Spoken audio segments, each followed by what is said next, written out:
Tribune ne waa ñoo lànk day waaw tey jëlee ci àjjuma ji nag dañoo fas yéene woon a wàcc ci mbedd mi de ngir dundugu seer gi waaye préfet bu Ndakaaru Ndiaye Jël Joob de da leen a tere ar day taali dama ne la marche ba dañ koo interdire waaye nag jàppal ne kon gis nga Mourtada Seck ak ña ma àndal te ñoo lànk googe waaw nee nañu même préfet bi bu dee kon da leen a tere danañu ko amal dit waay waa ñoo lànk ne kay Le Quotidien ne kay ne manifestation bi nga xam ne dañu ko namoon tey jëlee ci àjjuma ji day ngir wàllum dundugu seer gi waa ñoo lànk ñoo ko waroon a amal préfet nee na leen maa lànk ndax dafee xëjul dem ngeeg dikk gi ba ci wàllum corona gi lée leen tegal gis nga corona googe waaw Abdoulaye Diouf Sarr ministre santé ci la Soleil yéene kaay nee na même bu dee kaay yi dañoo wàññeeku ñii dee tam wàññeeku ni lee waru ñoo teggi suñu tànk benn yoon parce que xeex bi gañeeguñu ko critique yéene kaay ne même bu dee sakaaw corona yi temps yi dañoo wàññeeku ak ñi dee waaw Abdoulaye Diouf Sarr tekkeegul masque ba de déedéet yéene kaay gi ne bu ñu topp rek ne kaay yaa ngi wàññeeku de courbe bi déedéet nañ leen continuer jël nag jumtukaay yi xeex ak corona gi lée wàllum corona googe direct news nee na milliards yi nga xam ne kon moom lañ ca mobiliser audit inondation fukki at yi scandale musiba mbaa ba ku ma yi nga xam ne ñu ngi am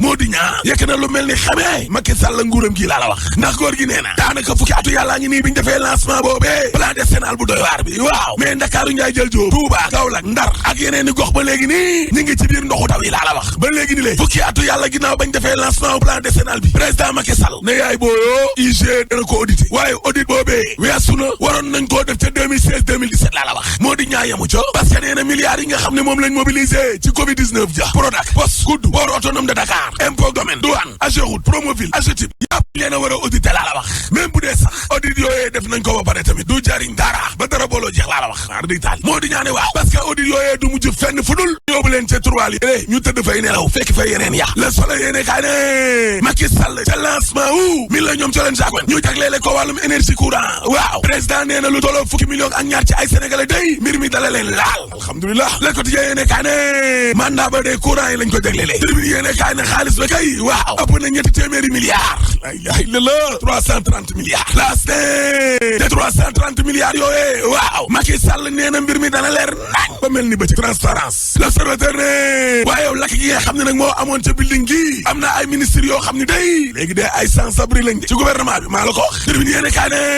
waaye nag nañ leen waajal suñ bopp day météo ba wax na de week-end bi taw yi dana bari te dana mitti laa la wax maar di taali cay nawet bi nawet boobee 24 heures yéene kaay nee na gis nga wàllu mbay mi ak denrée yi cadre yi nga xam ne ñoom ñoo nekk Pastef fu Ousmane Sonko day nee nañ luy njiig Macky Sall mooy njaag parce que Bassirou Diomaye Faye ak ñi mu àndal waaw nee nañ yow nan nga mën a comprendre ak expliquer producteur yi nekk ca kaw ga ak li ñaar fukki milliards ak ñett genn wàllu génn yëpp ngir jëndub engrais gi ci budget 2020-2021 waaw waaye ba nii am na ci ay gox yu bari ci jamono ju tar ji nekk nii ak nawet bi la gisaguñ luy nuroog engrais laa la wax waa lii luy ndee évidence yéene kaay ne passation de marché public yo ak ni ñuy néewalee doole Ecotra lu tolloo juróom-ñetti téeméer ci ay liggéeykat boo sàgganee danañu ñàkk seenu liggéey allahu akbar te jamono jooje politicien yaa ngay waaj élection locale yi Tribune yéene kaay ne opposition coalition bu bees yu duna de PDS boo ko gis-gis AJ CRD ajot na waaw dama ne la defar nañ seen coalition laas ne PDS kay fi mu nekk nii nag ñëpp na coalition am nag waaw waaw coalition bu bees day Abdoulaye Wade xàllal na deuxième yoon ba de coalition bu bees fi la day waaw nee nañu nag danañuy dugal ay liste kon ci département yëpp ak ci ville yëpp ak ci commune yëpp ñëpp parce que Abdoulaye Wade mi de ak Abdoul Mbaye Mamadou Diop Decroix Papa Diop Thierno Alassane Sall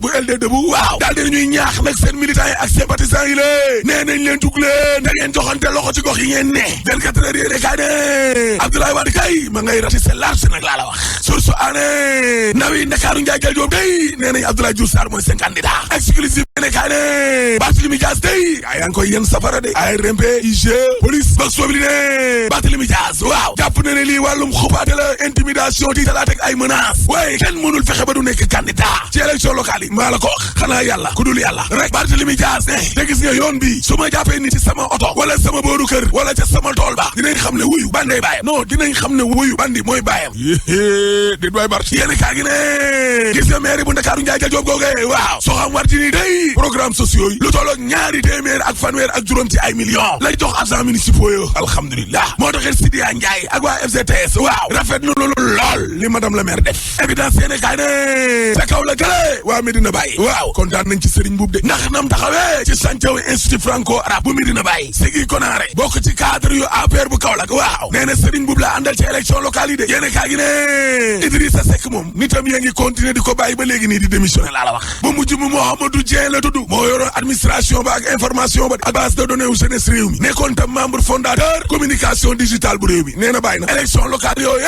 Cheikh Yérim Seck ci évidence yéene kaay waaw nee na gaw ma ne dina am de mar di taali Cheikh Yérim Seck ne déggoo leen ma de élection locale yii waaw dama ne gaw moomu am ci 2022 élection député itam gaw moomu am li ma gëm mooy 2021 2022 bi lée élection du ci am élection 2024 lu ko waaji nar a yóbbu way Samba mbéte buur waajaayu màggal Tuubaa gi évidence yéene kaay ak Vox Populi ne Abdoulaye Sow ministre ak Abdou Karim Sall waaw ña nga ca wàllum setal Touba de réew mi quotidien ne commandant gendarmerie bu Touba jabaram ja waaw ma nga ca kaso ba de maar day taali l'observateur ne dëgg la wàllum njuuj njaaj di escroquerie kay lañu yóbboo ndax jabaru commandant boo bee fa ma xana nekk benn laas ne député Mamadou Sall ak Boubacar Biaye waaw lalli nañ seen malaanu kiiraange immunité parlementaire maa la ko wax léegi kay procureur sëñ Bassirou Gueye ca des libération yi ne kaay ne enquête bi ñuy def nag ci trafic passeport diplomatique ak visa ginnaaw kilifa Simon bu yaana martam arrêté nañ ko ar di taali ngir wàllum $2 millions dama ne la Alaaji Jaaji Condé defeere nañ ko démb léegi nag procureur moo ca des te député yi Boubacar Biaye ak Mamadou Sall ñooñu moom li leen di yoot musiba mbaa ba kumba la il risque gros wàllu njàngale mi day recrutement wu 5000 enseignants Damboj nee na am na ñoo xam ne ëppal nañ ñeent fukki atu yàlla laa la wax te amuñu lu dul BFM ñu kopte leen ay waay jile Sud Quotidien Afrique de l'Ouest waaw ñi daal ci diggante coup d'état militaire la ñu ne wala coup d'état constitutionnel ñi nga xam ne ko nañuy caxat-caxatee seen constitution yi lée loolu tam coup d'état la dëgg la xoolal Guinée xoolal Burkina Faso xoolal Côte d'Ivoire xoolal Togo fanweeri coup d'état ak ñeent ñoo am Afrique fukk ak juróom yëpp Afrique de l'Ouest la xoolal lii rek George Weah président Libéria ci tribune yéene kaay waaw nee na ca troisième mandat bala George Weah ne gis nga CEDEAO waaw daa war a génnee kayit pour limité mandat président yi coup d'état yi jóge fi ñun de liñ doon wax rek ak lu coup d'état yi bari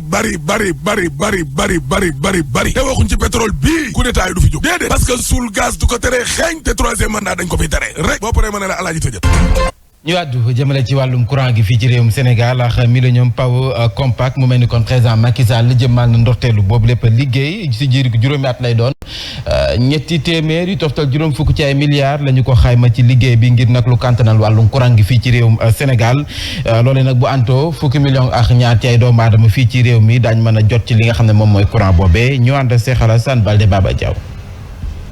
ci diirub juróomi at président Macky Sall ak directeur par intérim bu MC daat nañu lancé ñeel liggéey yi nga xamante ne moom la ñu namm jëm ci wàllu secteur courant bi projet bu ni mel nag lañ ci jublu mooy fexe rek ba gën a yeesalaat ni courant bi di doxee ci réew mi sukkandiku nag ci ñett ci ay composantes. yaatal yoonu courant bi yokk capacité ñi nga xam ne amuñu courant te dëkk ci kaw gi mais aussi ñu dëkk si dëkk taax yi waaye nekk ci ay quartiers yu jafe. ñu fexe ba ñoom ñëpp ñu jot ci courant bi waaye itam ñu def ay réformes ci wàllu électricité looloo waral. ca cappaandaw ga nag lu toll ci 12 millions doomu aadama yi yeewoo ci réew mi daañu gis njëriñ bi. jot ci courant donc dina accélérer suñu électrification rurale dina gën a baral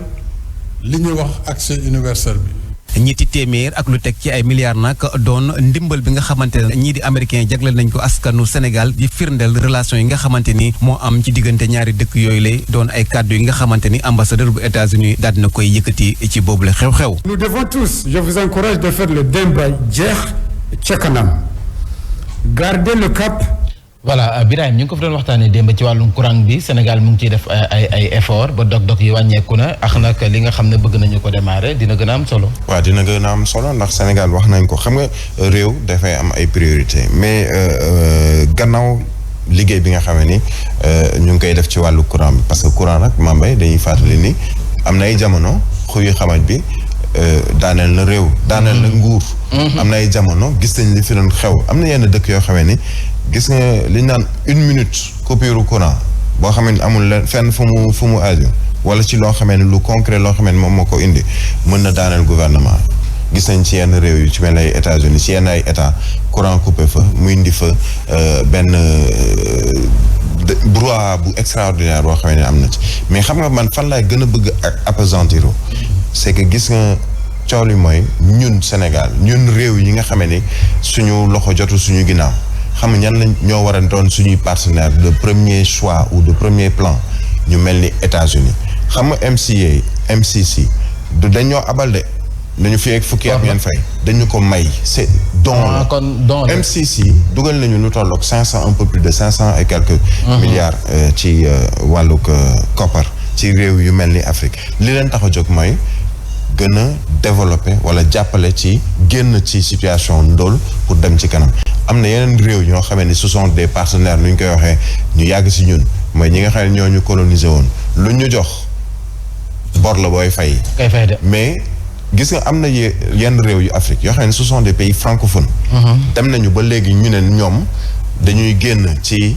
li nga xam ne moom mooy sur le plan échange commercial ci concept francophonie pour dem ci ñi nga xam ne ñoom ñooy anglophonie parce que ñooñu dañ lay may jàppale la ci li nga xam ne moom mooy jëmale sa réew kanam muy MCA muy MCC ndax deuxième phase lañ nekkoon ci MCC bi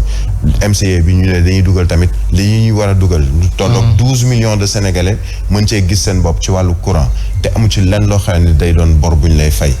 mais nag donte dañ ciy dugal xaalis ñoom waa États-Unis dañ ko càmbar xam ni lii ñu la jox pour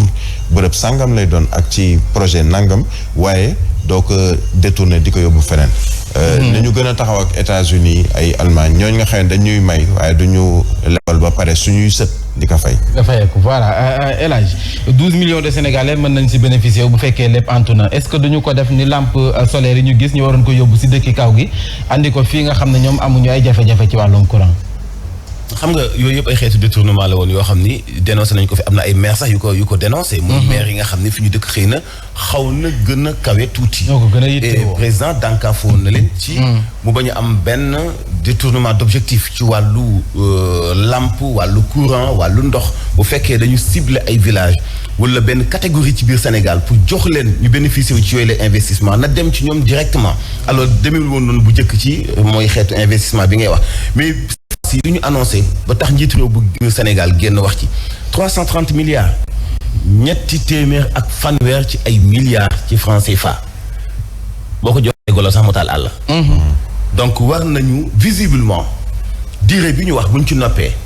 ñu mën ko boole ci ni Sénégal yi def nañu comme lii ni réalisation ci parce que bul fàtte ni MCA bi commencé wul fii commencé wul ci at yi jamonoy Abdoulaye Wade la woon certes am na ay benn réalisation yu ñu wone mais li ñuy annoncé ci xaalis bu ñu demee ba ci cëppaan da ngay gis ni vraiment da ngay poser souvent ay questions à plus forte raison ci taw daaw ak ren bi bari na ay pont yu ndaw yooyu nga xam ne bokkoon na ci ay réalisation yu ëpp dañoo daanu bari na ci bopp yoo xam ne dañu daanu donc te loolu du objectif bi nañ ko awale fi ñu ko war a awalee liggéey ko dañ ko war a liggéey kon faaw mu indi leen résultat loolu nag la Sénégalais yi di interpeller kilifa yi comme njiit réew mi wax na ci te digg nañu Sénégalais yi ñu toll ci 12 millions. comme mataguñu 17 millions ñu ngi koy jigee 12 millions Sénégalais bu ñu ci bénéficié woo ci wàllu école wàllu tali wàllu ndox wàllu courant donc faaw mu am fu mu feeñ ci seen wàllu dund. ci lu am solo. espérons xëy na dana tegu ci bi la yoon objectif bi nga xam moo tax ñu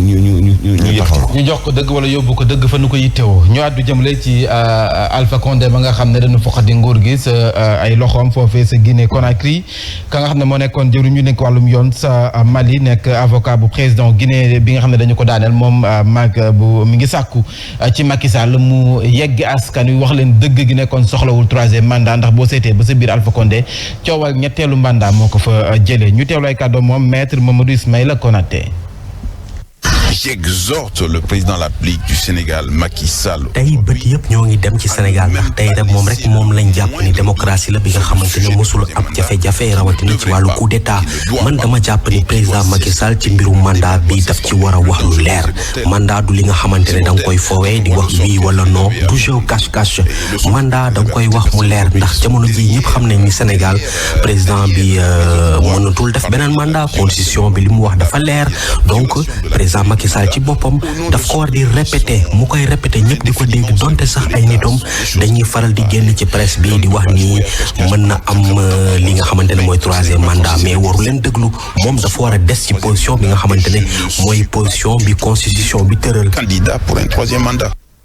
mu dee kat yu mu yëkkati si am ndaje bu ñu woote woon fii ci Sénégal la ñu fa doon waxtaanee moo di wàllum transition démocratique ci réew Afrique sowu jant waa Africa Jom Center ñoo woote lu ni mel la ñu fa doon waxtaanee bokk na si coowal ñetteelu mandat yi nga xam ne yëngal na réew yu bari ñu ànd si Xalin Badara Sonko. coowal troisième mandat ci Afrique sowu jant fësal na lool ci waxtaan yi nga xamante ne moom lañ sumb ci diwaanu Saly Portudal Afrique Jom Center amal ko ngir waajal rencontre bi nga xamante ne moom lañ sumb ngir gën a waxtaanee li nga xamante ne mooy état de droit ak transition démocratique ci Afrique sowu jant. ñun Afrique dafa mel ni donc dañu faire face à des bouchons maanaam dafa fat fépp donc dara yëngatuwul bu ko defee donc le régime des militaires dellu siwaat donc les régimes autoritaires dellu siwaat donc la violation des droits de l'homme dellu siwaat les transitions démocratiques donc tun lañu war a joxe donc su ko defee les régimes politiques africains donc da nga xam ni donc voilà dañu nekk à bout de souffle. ci kaawu Sénégal professeur Mamadou Diouf li mu xamle mooy mbirum mandat bi constitution bi bés bi réglé na ko définitivement kenn mënatul def lu weesu ñaari mandat. la constitution dit 2 mandats. mais constitution bu mujj bu jógee ci référendum bi mais loolu mandat bi dañ ko réglé ba pare président Macky Sall daf ko benn président Sénégal fii mënatul def li nga xamante ne mooy ñetteelu mandat xanaa kay mu daal di koy soppi. c'est un faux débat de distraction. ci biir ndaje bi nga xamante ne professeur Abdoulaye Bathily moo ko présidé moom nag ba mu yëkkatee kàddu xamal na ni am na lu ko métti lool ndax ay at a ngi nii ñu doon xeex démocratie waaye dafa mel ni jamono ji li ñu doon xeex yëpp dafa naax saay. ca coowal ñetteelu mandat ci réew Afrique sowu jant Ibrahima Touré kii nga xam ne nag moom moo nekkoon ministre de la justice bu Mali mu ngay sàkku nag loolee ci boppam ñu teel ko leeral su ko defee nag dana mën a épargner réew yu bari. moom ministre de la justice la waaye koo xamee ni président la bokk ci CEDEAO di George Weah bu Libéria bu demee ba fàttali leen ko waxaat leen ko c'est parce que ñoom war nañoo am foo xam ne dañ koy yore comme wàllu taxawaay ndax gis nga coow la bari ñoom ñëpp. di ay président bokk ci CEDEAO Afrique sowu jant wala bokk ci Afrique sax de manière générale xam nañu ni wàllu soppi charte ci seen réew mën na leen indil ay jafe-jafe da nga ciy gis tam ñoo xam ne dañ naan naa forcer rek parce que kële forcer na ba jàll na te indiwul ko coow bu ñu demee ne ni Côte d'Ivoire forcer nañu ba jàll def 3e mandat est-ce que man mii di Sénégal mënumaa def ni moom peut-être que du am coow mais li may jàpp mooy dafa waxoon ne ni moom président bu réewum Sénégal ni duñu dem ci 3e mandat soppi na constitution bi ba nga xamee ni kenn amul sañ-sañu def lu weesu ñaari mandat nga tegle la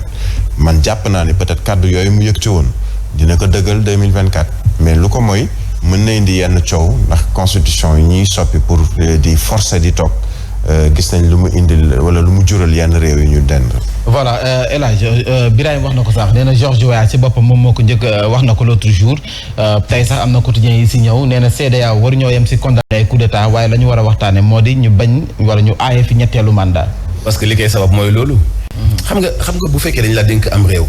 nga ngàbb ko ngàbbin wu sell woo xam ne ba ngay dem sax askan wi nee nañu bul dem nga ni damay dem pour respecter démocratie respecter constitution bi. doo xëccoo ay 3e mandat yow mun nga wax ni da nga bëgg sa réew ba tax nga bëgg ko jiite pour nekk serviteur population bi alors ay bakken ngay rey soo ko yéeg ci pouvoir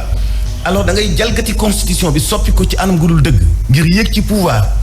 jamono yooyu fàtte nga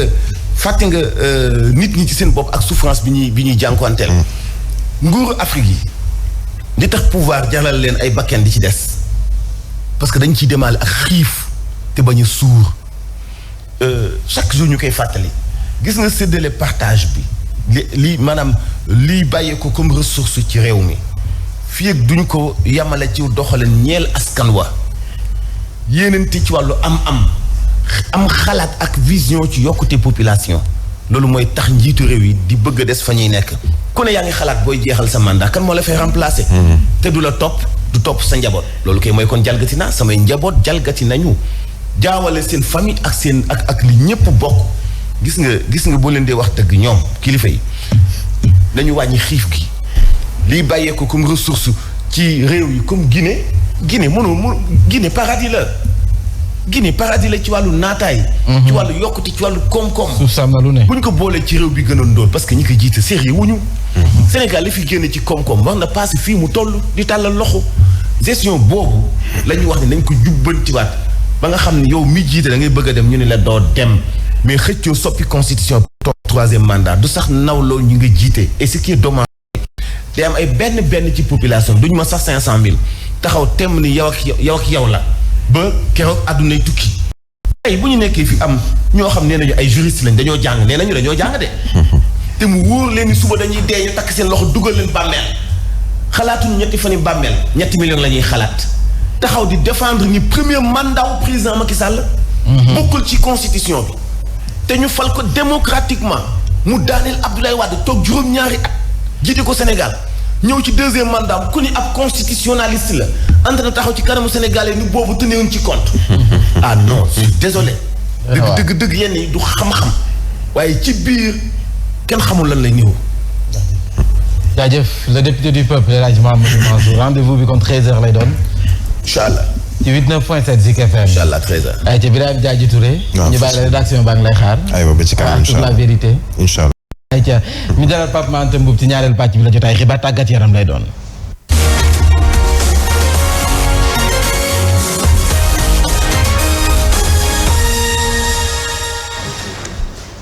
ayca bàkk ba jib Pape Mante Mboup daal di teew ma ne ko asalaamaaleykum gars yi dañu ngi taxaw ci kanamu caméra bi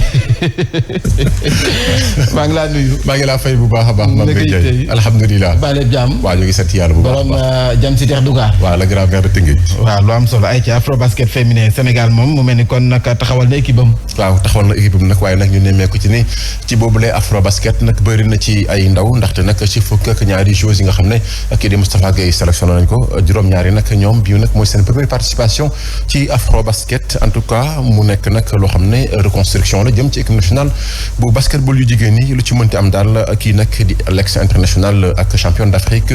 di Lary Gueye di woo rek sénégalais ñu ànd ak patience te nag gën a jàppale Moustapha Gueye ci nag liggéey bu yees bi nga xam ne moo ngi koy def ndaxte Sénégal waxtu wi dafa nag bëgg a taxawal équipe boo xam ne comme ni mu fi demee woon ci ay jamono ci wàllum basketball moom mi la nag jokkoon na ak président Lamine Gueye ci téléphone ñu teewlu ay kàddoom. autorité yi nga xamante ne tous les jours ñu ngi teg ci yoonu performance le chef de l'État en premier le ministre des sports et Babacar Ndiaye le président de la fédération Moustapha Gueye coach li mu gagné ci ay trophées pour le Sénégal néew na entraîneur bu ko gagné à part Bonaventure Carvalho bu ñu ko jëlee def ko directeur technique def ko entraîneur mu yore jigéen ñi gagné lu ne pour jigéen ñi di liggéey bu mucc ayib boo xamante ne mi ngi ko commencé à la base ca dëkk yu sore ba fongole bi mooy dans la petite catégorie pour le développement du basket dafa ne dafay rajeunir dañu war a bàyyi ko Sénégal dafa war a gagner dafa war a gagner yeneen pays noonu la ñuy liggéeyee suñu ambition mooy duñu dellu ginnaaw suñu jëlul danañu jéem a yéeg au podium vraiment que ñëpp jàppale coach bi pour mu liggéey jàppale la fédération pour mu liggéey.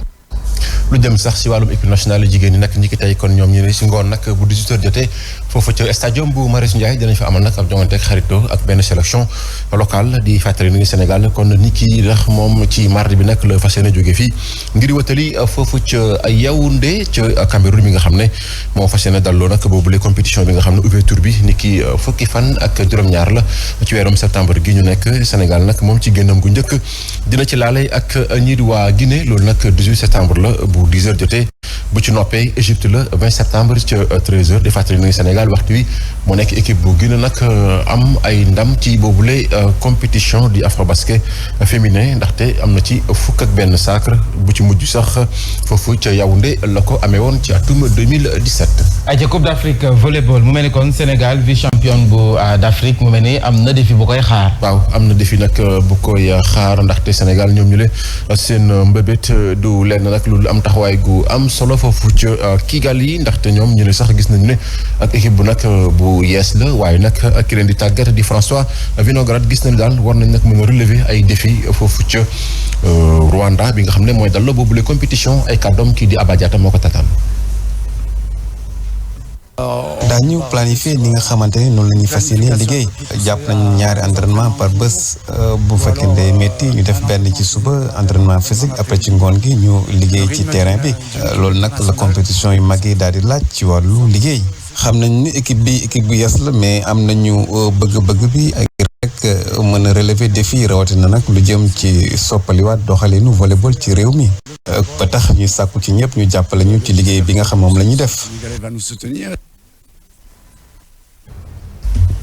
Aïcha ñu àddu jëmale ci génn ak àdduna Samba Sarr mu mel ni kon doxub ñaxtu waaye marche blanche la ñu ko tuddee ngir nag